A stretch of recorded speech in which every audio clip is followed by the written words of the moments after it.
Hello everyone, good morning and welcome back to my channel. कैसे हो आप सब? आशा करती हूँ आप सब अच्छे होंगे। इस वीडियो में मैं आपको कुछ इन्फॉर्मेशन देने वाली हूँ रिगार्डिंग माय जॉब, कि मैंने अपनी जॉब कहाँ से स्टार्ट करी, कहाँ पे उसको मैंने एंड किया, कितना मेरा एक्सपीरियंस रहा और कैसा मेरा एक्सपीरियंस रहा। ये सब मैं आपके साथ यहाँ पे शेयर करने वाली हूँ, तो वीडियो को पूरा देखिएगा, बिल्कुल भी स्किप मत करिएगा, क्योंकि इस वीडियो में जो मैं आपको इन्फॉर्मेशन दूंगी वो यूट्यूब पे किसी ने आपको इन्फॉर्मेशन नहीं दी होगी।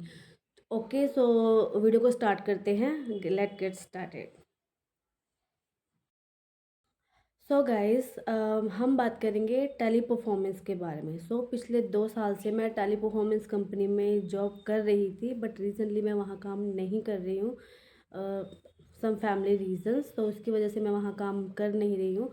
तो मैं आप लोगों के साथ वहाँ का एक्सपीरियंस शेयर करूँगी कि मैंने वहाँ की स्टार्टिंग कैसे करी और मैंने वहाँ पे कितना टाइम जॉब किया, मेरा एक्सपीरियंस का क्या था, अच्छा था, बुरा था, जो भी था इस वीडियो में मैं वो आपके साथ शेयर करूँगी। तो मेरे साथ एंड तक बने रहिए इस वीडियो में।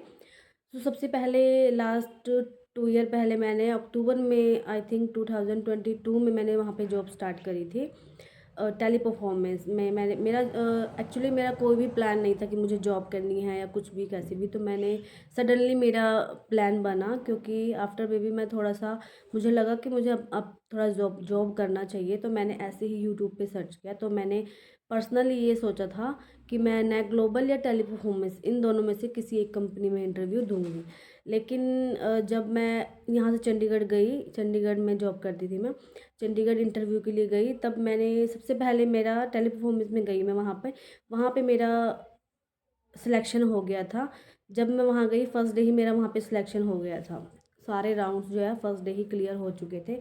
उसके बाद मुझे नेक ग्लोबल में जाने का मौका ही नहीं मिला, क्योंकि उस टाइम पे इतनी ज़्यादा खुशी थी कि हाँ, न्यू न्यू जॉब लगी है, सो अब कहीं और जाना नहीं है, तो इसी कंपनी में हम मेरे को जॉब करनी है। मेरा उस टाइम पे ये बन चुका था।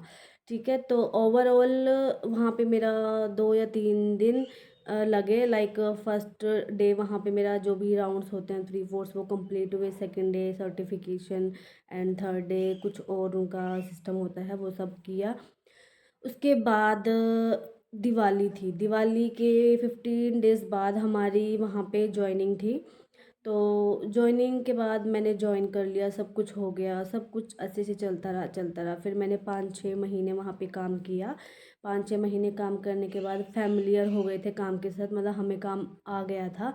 उसके बाद मैंने अपना वहाँ पे मतलब उन्होंने देखा कि हाँ भाई अच्छा काम कर रहे हैं, तो मैंने वर्क फ्रॉम होम के लिए अप्लाई किया। क्योंकि मेरी छोटी बेटी थी, तो मुझे हर वीक वहाँ से अपने घर आना पड़ता था, तो बहुत ज़्यादा मुझे डिफ़िकल्टीज़ हो रही थी।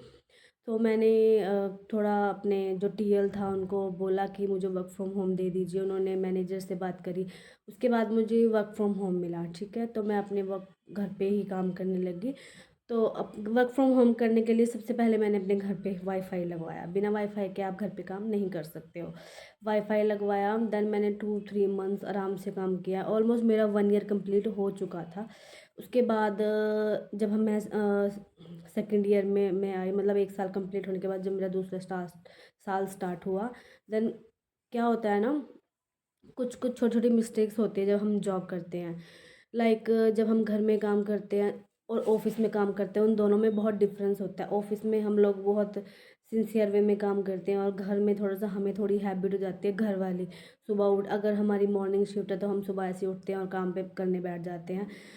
देन उसके बाद क्या होता है, घर में हम ज़्यादा ध्यान नहीं देते अपने काम के ऊपर, जिस कंपैरेटिवली जैसे कि हम ऑफिस में ध्यान देते हैं, वैसे हम घर पे इतना ध्यान नहीं दे पाते। तो ये सब मेरे साथ हुआ। तो क्या हुआ, मैं घर पे काम करी, मेरी गुड़िया छोटी थी। एक्चुअली जब बच्चे घर पे छोटे होते हैं तो घर पे काम करना बहुत ज़्यादा डिफ़िकल्ट होता है। क्योंकि मैं घर पे काम करती थी और मेरी गुड़िया छोटी थी, वो मेरे अगल बगल में बैठी रहती थी। कई बार होता, ऑफिस वाले बोलते थे कि कैमरा आप ऑन करो, और हमारे को ये होता था कि कैमरे यार कैसे बच्चे दिखेंगे, खाना खाते दिखेंगे, मतलब सारी चीज़ें दिखेगी घर की। तो उस चीज़ में बहुत ज़्यादा प्रॉब्लम आई, इसलिए हमारी जो टीएल्स की और मेरी जो बॉन्डिंग थी ना, उसमें थोड़ा सा इंटरेक्शन होने लगा, मतलब वो बॉन्डिंग ख़राब होने लगी। लाइक ऑफिस में जब थी तब बॉन्डिंग कुछ और थी, लेकिन घर पे आने के बाद बॉन्डिंग कुछ और थी। तो बार बार थोड़ा प्रेशराइज़ करने लगी, पूरा दिन कैमरा ऑन रखना है, पूरे दिन हम लोग घर पे कैमरा ऑन नहीं रख सकते हैं अपनी फैमिली के बीच में। अगर हम फैमिली में हैं और एज अ मैरिड वुमेन हम ये सब नहीं कर सकते हम, क्योंकि हर टाइम, क्योंकि 8 घंटे की शिफ्ट है, 8 घंटे की शिफ्ट में हम कैमरा ऑन बिल्कुल भी नहीं रख सकते हैं अकॉर्डिंग टू मी। जो लोग घर में काम कर रहे होंगे मुझे बताना कमेंट बॉक्स में कि आप लोगों के साथ भी यही प्रॉब्लम आप फेस करते हो या नहीं। देन फिर मेरे टीएल के साथ मेरी थोड़ी बहुत बहस होने लगी। सर मेरे को मतलब मैं उनको अपनी प्रॉब्लम्स बता रही हूँ कि मेरे साथ ये इश्यूज़ हैं, तो आप थोड़ा सा मैनेज कर लीजिए, बट वो नहीं समझते थे इस चीज़ को। तो मुझे डायरेक्टली बोलते थे आप ऑफिस आ जाइए, ठीक है। तो देन थोड़े दिन हमने फिर ऑफिस में फिर से काम किया। फिर मैं क्योंकि घर पे भी काम नहीं चलता था और ऑफिस में जाके भी दिक्कत, फिर घर की टेंशन रहती थी। ऑफिस अगर जाते हैं तो घर की टेंशन रहती थी कि भाई घर पे सब कैसे चल रहा होगा, बच्चे कैसे होंगे। ये एक वुमेन के साथ ये बहुत सारी डिफ़िकल्टीज आती है। अगर अनमैरिड गर्ल्स हो तो सब कुछ मैनेज हो जाता है, बट मैरिड वुमेन के साथ बहुत ज़्यादा दिक्कत आती है। तब मैंने फिर ऐसे तैसे करके 1 साल मैंने कंप्लीट किया घर पे ही, और ताने सुने ऑफिस वालों के, मैनेजर के, अपने टीएल से मेरी बहस हुई, बहुत ज़्यादा बहस हुई। उसके बाद मैंने डिसीज़न लिया कि अब मुझे जॉब क्विट करनी चाहिए, क्योंकि मेरे से नहीं हो रहा था। सीरियसली बता रही हूँ, मेरे से हो ही नहीं रहता, क्योंकि मेरा माइंडसेट ऐसा है कि मैं किसी की बात ही नहीं सुन सकती हूँ, चाहे वो मैनेजर हो, टीएल। थोड़ी बहुत बंदा सुन सकता है एक हद तक, लेकिन उससे ज़्यादा जब बंदा ट्रोल करे ना, नहीं सुना जाता। तो मैंने वहाँ से अपना जॉब छोड़ दिया।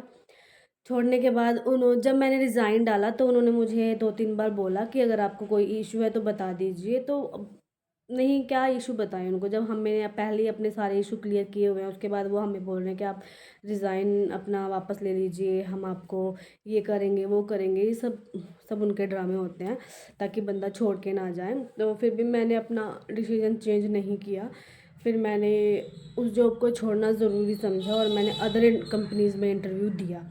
सो ये मेरा एक्सपीरियंस था वहाँ का, जो 1 साल तक बहुत अच्छा रहा और 1 साल तक थोड़ा अप एंड डाउन चलता रहा। तो मेरा, अगर कोई भी वहाँ टेली परफॉर्मेंस में काम करता है या कोई करना चाहता है, किसी को नीड है काम की, तो मुझे कमेंट बॉक्स में आप कमेंट कर सकते हैं। मैं आपकी पूरी हेल्प करूँगी कि वहाँ पे आपको कैसे जॉइन करना है।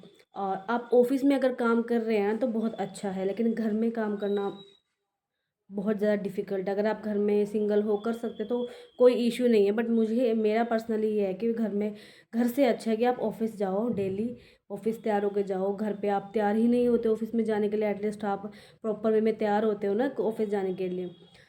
सो अगर आपको इंटरव्यू कैसे क्रैक करना है, इंटरव्यू से रिलेटेड कोई भी क्वेश्चंस पूछना है, तो आप मुझे कमेंट बॉक्स में बता सकते हैं। मैं आपको प्रॉपर एक वीडियो दूंगी कि आपको कैसे टेली परफॉर्मेंस ज्वाइन करना है। टेली परफॉर्मेंस, नेक ग्लोबल, ई क्लर्क्स और लोरिका, इन सब में मैंने इंटरव्यूज़ दिए हुए हैं। तो अगर आपको फुल डिटेल में चाहिए तो आप मुझे कमेंट करके बता सकते हैं। मैं आपकी पूरी हेल्प करूँगी कि आपका इंटरव्यू क्रैक हो जाए मेरी हेल्प से। और स्पेशली पंजाब वालों, क्योंकि मैं बेसिकली यहाँ पंजाब में रहती हूँ। तो पंजाब वालों से जितने भी लड़के लड़कियाँ हैं जो जॉब करना चाहते हैं और जिनको जॉब नहीं मिल रही है, तो मैं आपको गाइड करूँगी कि आपको किस तरीके से इंटरव्यू की तैयारी करनी है, क्या क्या क्वेश्चंस प्रिपेयर करने हैं, क्योंकि ऑलमोस्ट सभी क्वेश्चंस सेम ही होते हैं, ठीक है। उसके अकॉर्डिंगली आप तैयारी करना और जाना। हो सकता है तो मैं आपको नंबर भी प्रोवाइड कर दूँगी एचआर के वगैरह वगैरह। सो ये मेरा एक्सपीरियंस था जो मैंने आप लोगों के साथ शेयर किया।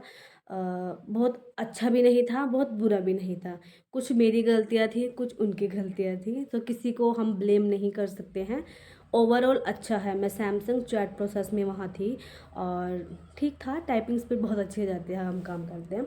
सो अगर आपको और जानकारी चाहिए इसके बारे में, फुल वीडियो डिटेल से चाहिए, सो कौन कौन से प्रोसेस है, क्या है, ऐसे है, सो आप मुझे कमेंट कर सकते हैं। मैं आपको पूरी हेल्प करूँगी, सीरियसली, ठीक है। सो मैं अपनी इस वीडियो को एंड यहीं पे करती हूँ। अगर आपको मेरा वीडियो अच्छा लगता है तो आपको पता ही है आपको क्या करना है। ये और अच्छी अच्छी वीडियोस देखने के लिए आपको मुझे फॉलो करना पड़ेगा, लाइक भी करना पड़ेगा और एक अच्छा सा कमेंट कर देना वीडियो के एंड में, जो आपको मुझसे क्वेश्चंस पूछना है, तो मैं आपको हेल्प करूँगी। Okay, bye bye, take care, मिलते हैं आपसे अगले वीडियो में।